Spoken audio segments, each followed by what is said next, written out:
Welcome to Dreamy Tales, where soothing stories guide you into a peaceful night's sleep. Enjoy imaginative bedtime stories that take you on a journey to the land of dreams, accompanied by relaxing background sounds to help you unwind and drift off easily. Perfect for both children and adults, Dreamy Tales is your ideal companion to relax, wind down, and enjoy tranquil moments. Don't forget to subscribe, like the video, and share it with others. Tune in, relax, and let your mind wander into a world of calm and serenity with us.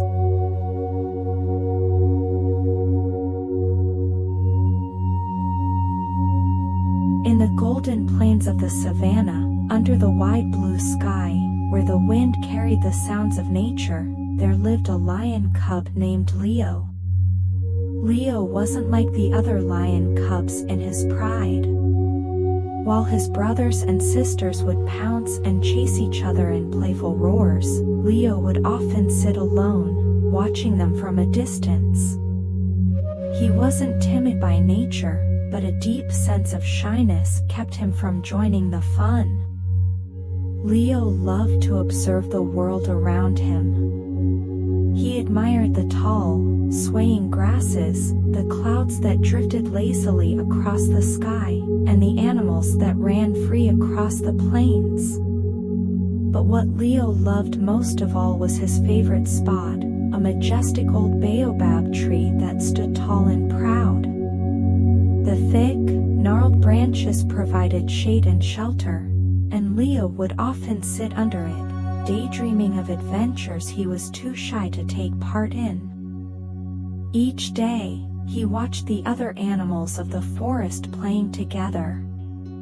The cheetah cubs raced through the grass, the monkeys swung effortlessly from tree to tree, and the elephants would trumpet joyfully as they played near the waterhole.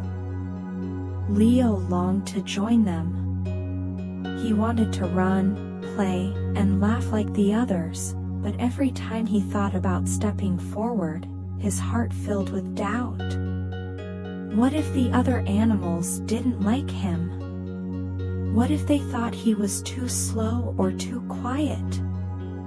Maybe tomorrow, Leo would whisper to himself as he curled up under the baobab tree. Maybe tomorrow, I'll join them. But tomorrow always brought the same fears, and Leo continued to sit alone, watching from afar, his quiet eyes filled with longing. One bright afternoon, while Leo was lying under the shade of the baobab tree, lost in his thoughts, he heard a faint rustling from the nearby bushes. His ears perked up, and he lifted his head, his amber eyes scanning the grass. Out of the bushes, a small rabbit appeared, her nose twitching and her long ears standing tall. Leo recognized her as Rosie, a rabbit he had seen hopping around the forest many times. Rosie hopped closer, her eyes sparkling with curiosity. "Hello there," she said in a gentle voice, her nose wiggling as she sniffed the air around Leo. "I've seen you sitting here by yourself for a long time. Why don't you ever come and play with us?" Leo felt his cheeks flush, and he looked down at his paws. "I don't know," he mumbled softly. "I guess I'm just not very good at it." Rosie tilted her head, her soft fur catching the sunlight. "Not good at it? How would you know if you've never tried?" Leo hesitated, his heart fluttering. He had never thought about it that way. "I'm just afraid," he admitted. "What if I'm too slow? What if no one likes me?" Rosie's eyes softened with understanding. She hopped a little closer and sat beside Leo.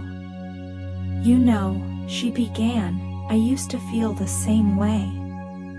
I was always afraid that the others wouldn't like me because I'm small and can't run very fast. But one day, I decided to give it a try, and do you know what happened? Leo looked at her curiously. What? I made friends, Rosie said with a warm smile. I found out that everyone feels nervous sometimes.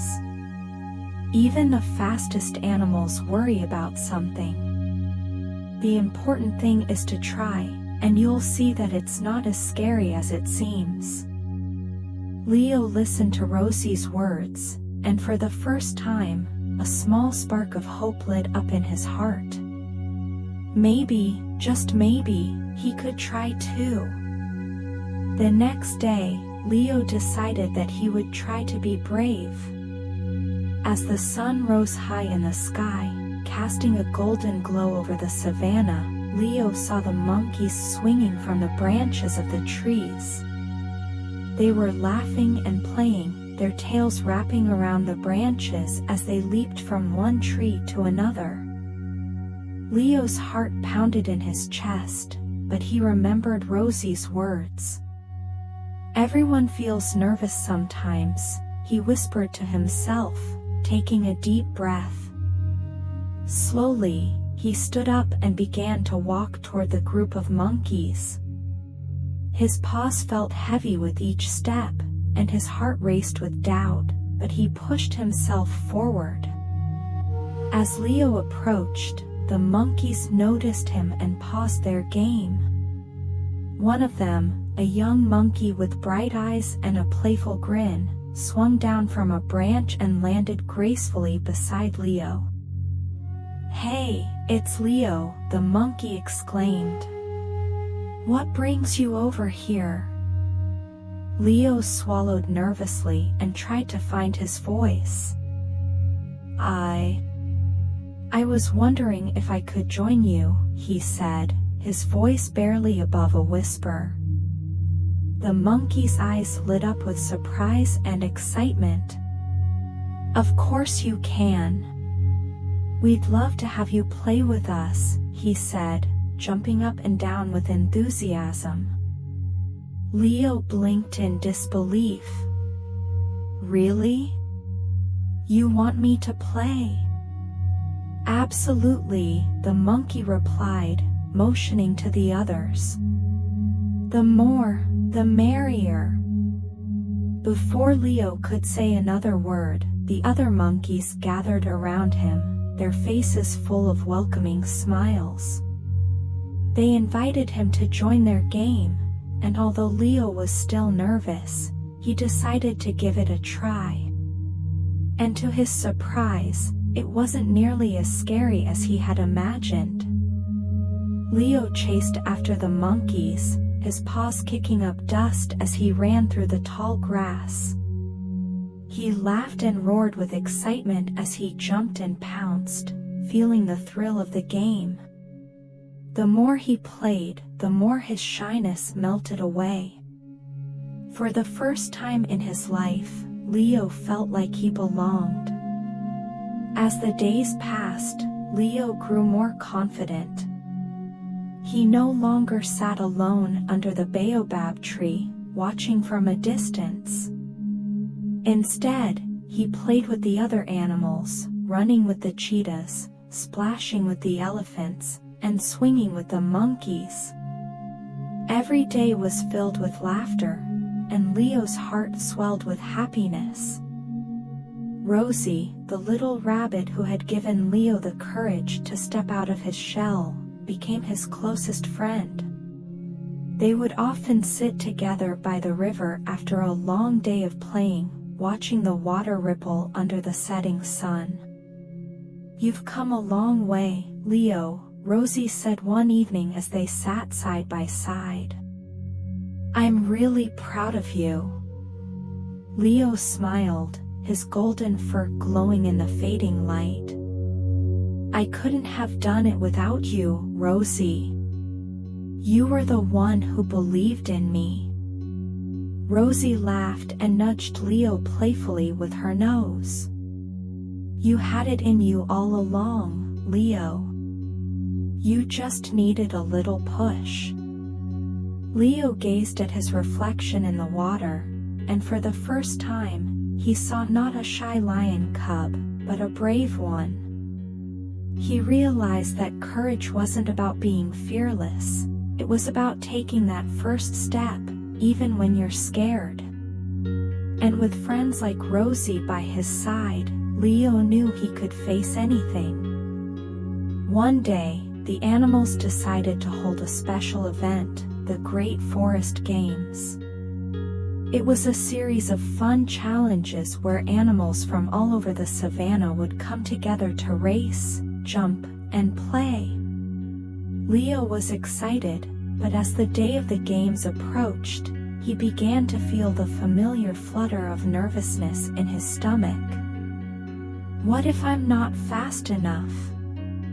What if I don't win? Leo thought, pacing back and forth under his favorite baobab tree. Rosie, who had been practicing her jumps for the games, noticed Leo's worry. She hopped over to him and smiled. "Are you nervous about the games?" Leo nodded. "A little. I don't want to disappoint anyone." Rosie's eyes sparkled with reassurance. "Leo, it's not about winning. It's about having fun and doing your best. And remember, you've already come so far.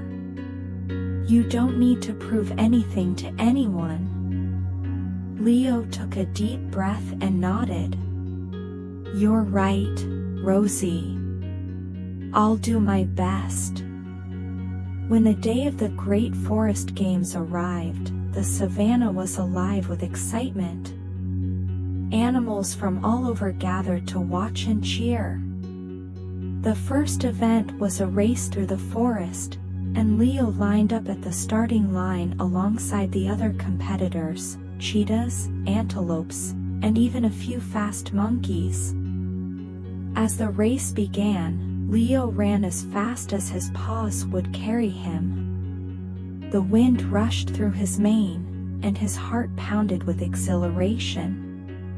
He jumped over logs, dashed between trees, and splashed through streams. Even though some of the other animals were faster, Leo didn't care. He was having the time of his life. By the time the race ended, Leo was breathless but smiling. He didn't come in first place, but that didn't matter. The other animals cheered and congratulated him, and Leo felt a deep sense of pride in himself. He had taken the leap, and that was all that mattered. As the sun began to set on the day of the Great Forest Games, Leo sat with Rosie by the river, watching the sky turn shades of pink and orange. The water shimmered in the fading light, and a soft breeze rustled the grass around them. "You were amazing today, Leo," Rosie said with a grin. "You didn't give up, and you had fun. That's what it's all about." Leo smiled, his heart full. "I learned something important today, Rosie. It's not about being the fastest or the strongest. It's about having the heart to try, even when you're scared." Rosie nodded in agreement. "That's the heart of a lion." Leo gazed at the horizon, feeling more confident than ever before. He knew that he would face challenges in the future, but now he had the courage to tackle them head-on. With friends like Rosie by his side and the spirit of the savannah in his heart, Leo was ready for whatever adventures lay ahead. And so, the shy little lion cub grew into a brave lion, not because he was fearless, but because he learned that the heart of a lion is one that never gives up, no matter the odds.